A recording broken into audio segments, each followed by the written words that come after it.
Les ancêtres du Christ, qu'est-ce que c'est? C'est une, euh, une, c'est d'abord une liste de noms qu'on retrouve chez saint Matthieu au début de l'Évangile pour faire la jonction entre l'histoire racontée dans la Bible et l'histoire qui commence avec la venue du Christ. Il y a là donc une nécessité de situer le Christ dans une famille précise, qui est la famille d'Abraham et de David. Et donc, cette généalogie participe de toutes les autres instances de fondation. Ici, vous avez donc la fondation de l'Église à travers le passage des clés à Saint-Pierre, la fondation du mystère central de l'Église avec la dernière scène. Puis Saint-Pierre, c'est le type du pape. Vous avez tous les premiers papes et la généalogie du Christ. Seulement ici, se révèle tout de suite une étrange incongruité. Autant vous avez des grandes plaques très valorisantes avec les noms des ancêtres du Christ, mais les figures ne correspondent pas du tout à ce qu'on attendrait, c'est-à-dire à tout ce qu'on a dans les représentations précédentes de ces personnages, c'est-à-dire des hommes avec leurs fils, le passage du sang, le passage du nom. Il y a des figures qui préparent le repas. Il y en a un nombre important qui allaitent. Et il y a même une figure qui est très codifiée comme étant celle de l'errance et de la folie. Un nombre important de ces figures sont prises de torpeur. Je vois comment on peut décrire plus précisément cette torpeur ou ces mélancolies. Voilà la liste qui ouvre donc l'évangile de Matthieu. Ce n'est pas important que je la lise, c'est simplement, vous voyez que Isaac engendra Jacob, il n'y a pas beaucoup de femmes. Ça, c'est une chose qu'on pourrait... Il y en a quelques-unes, mais bon, à la fin, tout à la fin, il y a une ruse, puisque naturellement,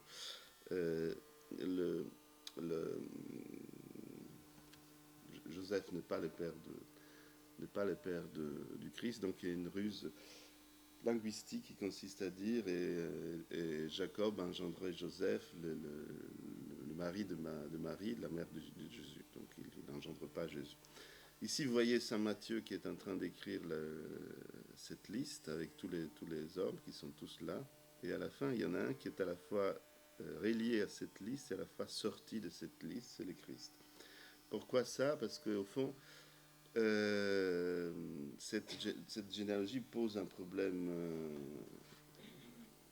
idéologique et anthropologique, c'est-à-dire elle répond à deux exigences paradoxalement contradictoires. Celle d'inclure l'histoire ancienne et la généalogie dans la chrétienté, et celle de marquer la différence de la chrétienté par rapport à la généalogie. La généalogie, je le dis très rapidement, est aussi une façon de construire l'histoire. L'histoire construite par génération. L'histoire racontée en tant que, au moment de tel ou tel patriarche, il se passe telle ou telle chose. Et c'est un système de parenté aussi qui attribue au père la place centrale, à la transmission du sang, la place centrale aussi. Alors, si vous lisez les évangiles, vous verrez qu'une des premières choses qui fait le Christ, c'est de dire c'est de se détacher de sa famille. Hein, quand on vient le chercher, à un moment donné, qui est en train de prêcher, on lui dit à ta mère et ton frère qui t'attendent dehors. Il dit mais quel frère, quelle mère, je n'ai pas de mère, je n'ai pas de frère, mes frères sont ceux qui me suivent. Donc c'est une forte différenciation qui doit être marquée. Pourquoi? Parce que avec l'incarnation, c'est-à-dire avec le fait que le Christ a son Père dans les cieux, s'ouvre un système de parenté complètement alternatif à celui qui est patriarcal et généalogique que j'ai décrit. Alors, pour aller rapidement, parce que c'est nécessaire, je pense, pour les historiens de l'art, la relation entre les noms et les figures était toujours une croix. C'est-à-dire qu'on n'arrive pas à comprendre comment David, qui normalement est en train de tuer Goliath, qui fait donc des grands gestes héroïques, ici est un homme mélancolique. Ce n'est pas le cas de cette figure-là, mais enfin, on trouve David dans des postures semblables à celle-ci. Ma proposition, c'est de relier les textes au texte, c'est-à-dire de relier cette écriture-là à l'écriture que vous trouvez ici, et d'attribuer à ces textes une valeur positive, la valeur positive de la généalogie, en tant elle permet de capter la puissance des anciens et de l'intégrer dans sa propre histoire, et d'attribuer au contraire aux figures la fonction de la différence, de l'estraniation, de marquer la différence entre la conception chrétienne et la conception juive. Et donc, en fait, contrairement à ce qui a été fait jusqu'à maintenant, c'est-à-dire traduire les noms hébreux en latin et chercher de reconnaître dans les figures quelque chose de leur posture, je propose de séparer l'écrit de la figure, de produire une tension entre ces deux-là, l'une étant porteuse de cette force d'inclusion et l'autre étant porteuse de cette force de différenciation, d'altération, d'exclusion.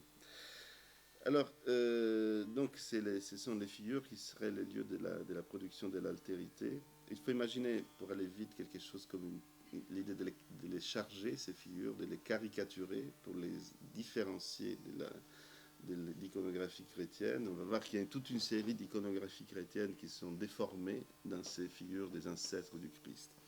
Mais il y a une façon d'entrer en matière qui me semble très intéressante et que je vais parcourir très rapidement. C'est l'iconographie médiévale de Joseph. Vous voyez qu'ici, Joseph, il est représenté comme un juif, c'est-à-dire qui appartient encore à l'ancien temps. Il est dans la synagogue avec son chapeau juif pointu, endormi dans une posture mélancolique. C'est la première chose qui a attiré mon attention, c'est sa mélancolie. Et alors qu'au centre, vous avez une nativité. Alors le Joseph, il fait semblant de dormir, hein, et c'est ce qu'on appelle la perfidie des Juifs, c'est-à-dire ce qu'on retrouve dans la représentation de la synagogue. Ici, vous voyez des vitrailles avec synagogue, qui est toujours un œil ouvert, en réalité, sous son bandeau, qui l'empêche de voir. Qui l'empêche de voir quoi? De l'empêche de voir que le Christ est le Messie qui a été annoncé. Donc toute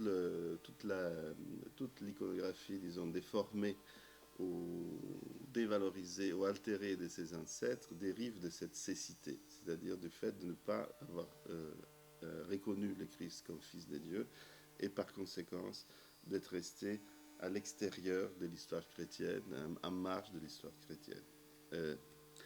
Alors, je vais vous montrer très rapidement toute une série de Joseph. Qui m'intéresse, c'est sa position de marge. Comme il y a les ancêtres du Christ sont de sa marge de la chapelle Sistine, Joseph se trouve dans une entre-deux, avec toujours cette posture mélancolique, et très souvent, justement au moment où la reconnaissance de la divinité de l'enfant est affirmée, par exemple, par les rois mages.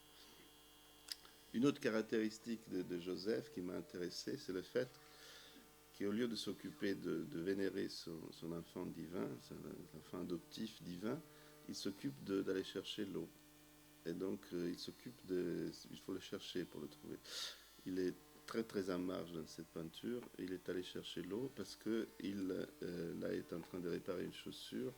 Et là, il est en train de préparer à manger. C'est-à-dire que ces tâches matérielles, qui sont les mêmes que je retrouve dans la Sistine, sont des tâches matérielles qui n'ont pas de valeur en soi, ils ont une valeur oppositive par rapport à la scène principale. C'est-à-dire, au lieu de s'occuper de l'esprit, il s'occupe de la matière, de la survie, de la chose matérielle. Je vous ai avancé hier qu'on décrit cette façon de vivre comme une vie selon la chair, c'est-à-dire une vie qui n'est pas selon l'esprit, et c'est cette catégorie de la chair que je vais essayer de développer. Encore donc deux petits Joseph en position marginale. Ici, on reçoit les dons des rois mages qui ont une valeur hautement symbolique, et lui, il s'occupe simplement de les ranger. Donc on va voir comment il me rappelle mon père à Noël. Mais c'est, donc on va voir comment c'est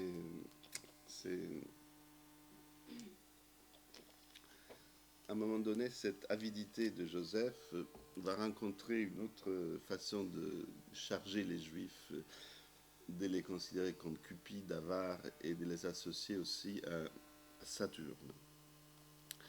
Alors là, j'ai une histoire que je ne prendrai pas le temps de vous raconter dans les détails, mais ce qui est intéressant ici, ce sont ces deux familles de Juifs qui étaient des riches marchands de la ville de Ferrare, dont la maison a été détruite parce qu'ils avaient effacé des figures des saints chrétiens qui étaient sur les murs de leur porte. Et à la place, on a construit une église et on les a obligés à payer un tableau, qui est un tableau qui est aujourd'hui au Louvre, de Mantegna, qui est un tableau très, très coûteux. Ici, donc, à la place de celui qui l'a vraiment payé, c'est-à-dire ces pauvres juifs, il y a le duc qui a obligé les juifs à payer les tableaux et à payer l'église. Et là, vous avez Marie qui a gagné, qui a débellé, qui a gagné, qui a détruit l'hérésie des Hébreux. Alors, ce qui est intéressant dans ces tableaux, c'est non seulement la représentation très chargée, mélancolique de ces familles juives, c'est aussi deux choses, c'est-à-dire leur position. Ils tournent le dos à Marie, encore une fois. Ils sont dans une position de marge, comme les ancêtres du Christ dans la Sistine. Et ils ont ces signes-là, qui sont les ancêtres de la croix de David, hein, c'est-à-dire des marques qu'on retrouve dans la chapelle Sistine, dans une des figures des ancêtres du Christ. Et ce n'est pas un hasard, parce que vous voyez dans le dessin, il y a aussi. Ces marques ont été retrouvées après la restauration de la fresque, il y a seulement quelques années, 4-5 années.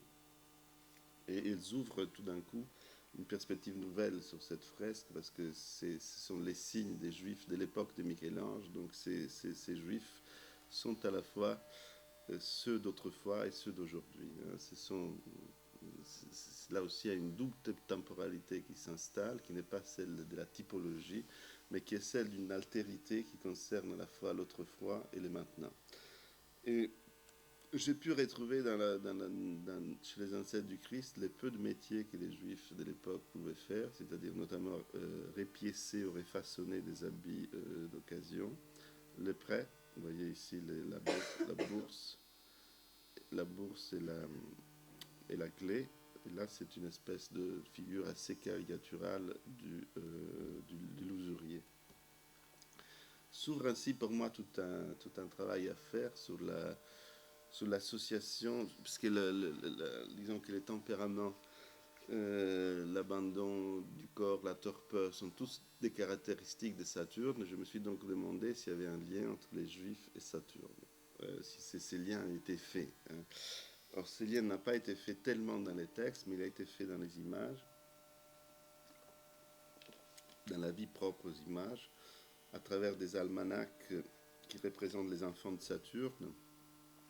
Et vous voyez ici des vignettes, surtout allemandes, qui représentent Saturne et ici le prêteur juif, avec des ressemblances qui commencent à s'installer. C'est un travail qui a été fait par Éric Savran, un historien de l'art qui a ensuite arrêté ses recherches, et qui se termine, ce travail d'Éric Safran, avec la découverte de ces Saturnes, avec sa marque. Euh, vous la voyez, le petit signum circulaire.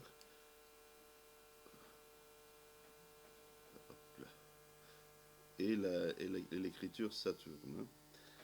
Euh, Donc les caractéristiques saturniennes des ancêtres du Christ sont surtout celles mauvaises. C'est les Saturnes litigieux, peureux, avides, et pas les Saturnes géniales de la Renaissance platonicienne. Hein. Donc là, je parcours très rapidement quelques-unes des caractéristiques de cette dimension saturnienne des ancêtres. J'en ai déjà évoqué un, celui du pèlerin qui regarde une marotte, sa propre, on appelle ça une marotte, ce sont des bâtons qui étaient celui des bouffons, ceux de bouffons. Vous voyez ici une image de la Stultitia de Bosch, non, de Métis, et le lien qui est fait entre l'erreur et l'errance. Ici, c'est une représentation du juif. Et vous voyez que Saturne aussi porte le bâton. Alors, ce qui est, voici donc une figure complète, pour une fois, de hop, des ancêtres du Christ avec leur encadrement. Très souvent, ces figures en bronze reprennent et font comme de l'ironie sur les postures des figures des ancêtres, la développant un petit peu. Donc ici, on commence à voir donc une figure cette figure des jambes et des bras croisés d'une part, et d'autre part, cette dimension charnelle de l'engendrement et de la transmission du sang.